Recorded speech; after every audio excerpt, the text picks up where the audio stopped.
So the Titans show finally premiered, and I'm here to give you my review of this new universe or streaming service that DC's trying to do. And I can't wait to talk about it because I've been waiting for this show to premiere ever since I saw that first look of Robin, and I'm like, damn, this looks pretty legit. So I'm gonna go ahead and give you my likes and dislikes and what I hope to see in the next couple of episodes in the season. Alright, so first off, I just love how this show is very character driven.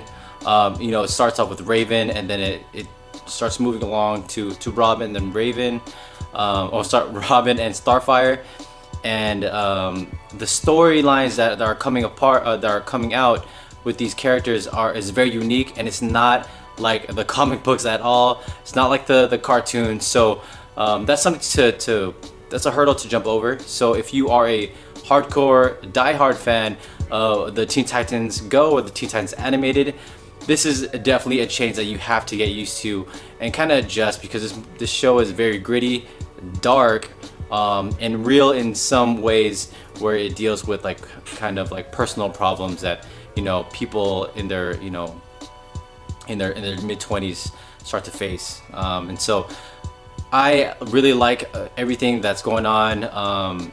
I like how, you know, Raven is discovering her new powers and trying to seek help with tagging along with Dick Grayson, and then Dick Grayson's trying to be his own man after, you know, being traumatized with being partners up with Batman, and he also doesn't want to be like him. And I do agree with the approach that they're taking with Starfire. So let me start off with this. So Starfire, she wakes up in a car crash, right? And she doesn't remember anything at all of who she is, what she does, who she's in relationships with. And I think that's perfect, because at that point, you know, we get to learn about her as she's learning about herself. And I think that's a really, you know, really unique approach and smart approach that the writers are doing, because she is a special character, and she is an alien from above, and it's something that you know, doesn't transfer well. I mean, if you transfer it from the comic books to, you know, live action, it comes out kind of corny, like we see like we do see in like a Supergirl episode. We see the aliens there, but this is a different approach that they're doing. I know a lot of people are like, man, she's not orange, dude.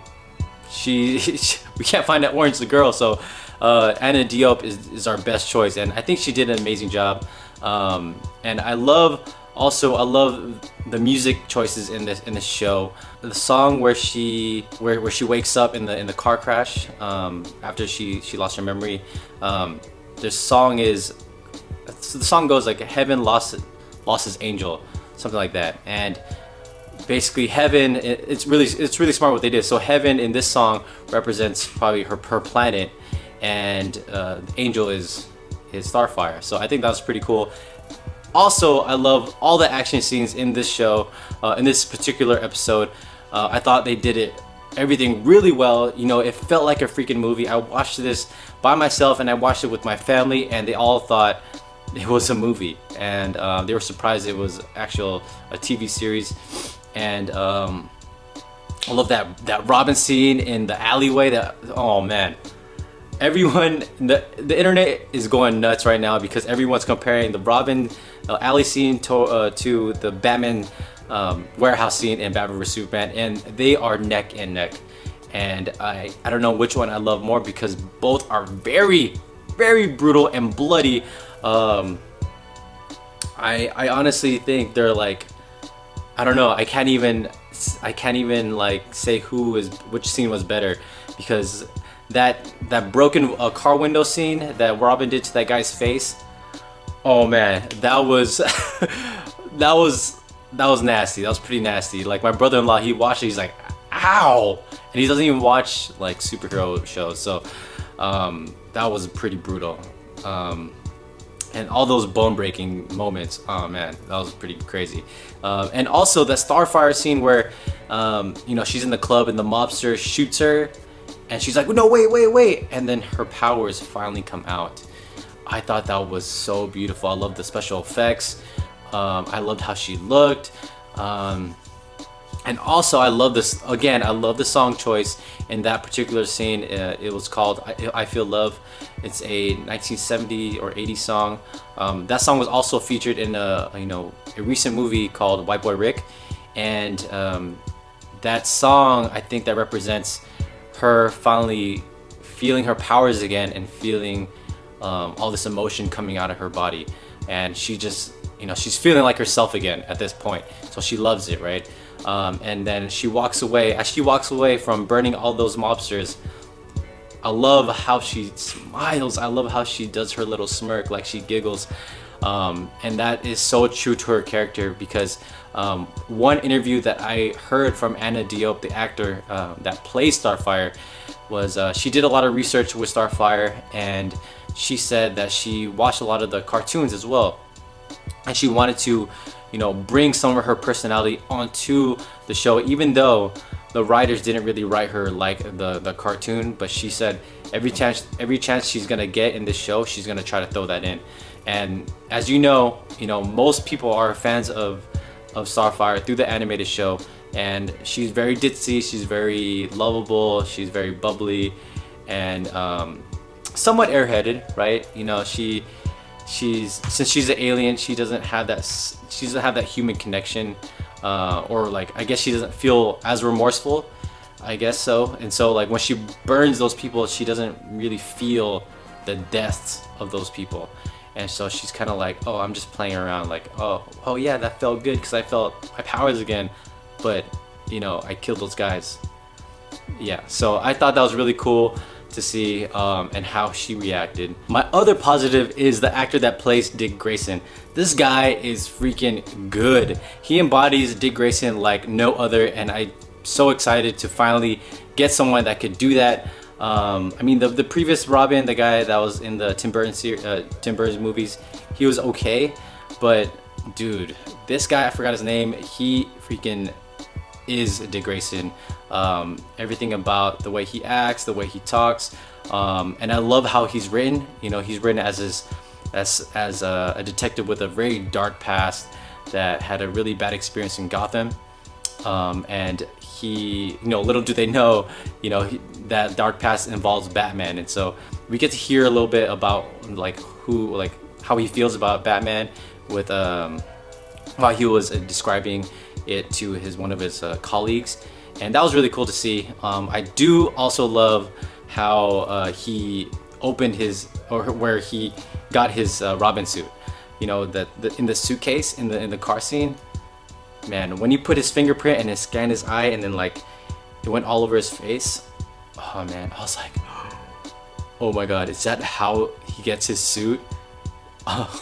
While he's traveling? Oh my god, that was so sick. I felt like a freaking kid, and so that was really dope to see. I also liked, him just being in his apartment and just cleaning his suit. That was pretty badass, and everything about Robin, I freaking nerded out with this Robin guy, and it was so amazing to see. I can't wait to see him more. I am still trying to wrap my brain around how this is a freaking series and how we're gonna get more episodes of all these characters, and I'm so excited. And my negatives is I'm sorry, but the Raven, the actress in Raven, I kept looking at her, I kept rewatching the episodes, and I'm like, how convincing is her acting? Like I'm trying to think, like everyone keeps saying she's such a great actress, but I'm not totally convinced. I don't really feel like she's Raven. I feel like she is so scripted at this point of the first episode at least, and it doesn't help. Her costume is so bad. Her hair is so terrible. But I'm trying to like keep in mind that she's an outsider, so she feels like an outsider in this episode.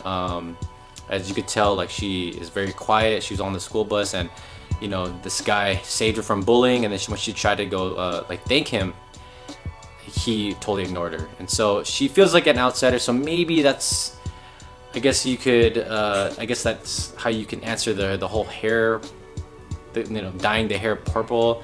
It just looks really bad. But I guess like she's very gothic, so she's like an outsider. I guess that's the approach they were trying to make, but it just looks really bad. I mean, hopefully, you know, we see more of her character. I'm assuming we're gonna see more of her character progress, and we're gonna see the character arc throughout the season. So hopefully, you know, I start to like her even more. So I'm not gonna judge her just yet off this first episode, but she's my least favorite. Like, I like Beast Boy more than I like Raven, and Beast Boy was only in there for like 2 minutes.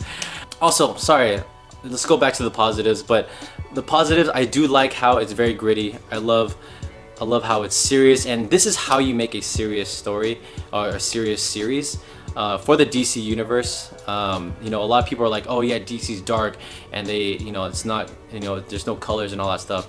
You can make a dark series and it could still work, right? You just have to make sure the writing's good.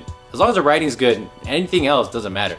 So I think that this writing is very good in the show. You know, it's very character driven, it's very story driven, and I think that's going to be, you know, we're gonna see that through the entire series. So I love the tone. So I don't care if there's blood. I don't care if there's not that much like corny moments. I don't want that. This is basically the Netflix version of DC, right? So all the Daredevil stuff we're seeing, like that tone, we're seeing it in Titan. So I love that, and it's so awesome to see it finally work. All right, let's go back to the negatives. So another negatives is that we didn't get much Beast Boy. I mean, yes, this is only an hour-long show, but I feel like you could at least sprinkle some more in, or maybe take away some of Raven's backstory and kind of like moved in Beast Boy just a little bit. Because I mean, come on, I heard from other reviewers that, you know, we're not going to even see Beast Boy for the next 3 episodes, and the screen time of him it's very little. And this is a huge tease because, you know, Beast Boy is such a great character, and so I don't know. That's what my other negative. And I don't really have that much negatives. I feel like this was a very solid episode. So that is all that I'm gonna say for this review. Let's jump back to next week. I'm gonna go ahead and do another review. Hopefully I do it sooner instead of posting this video late. I do apologize about that. But let me know what you guys think about this first Titans episode. Did they get you on? Are you off the wagon, or are you on the wagon? Who is your favorite character at this moment? How did you like Starfire? And don't forget to subscribe, like this video, and I'll see you guys next time. Bye.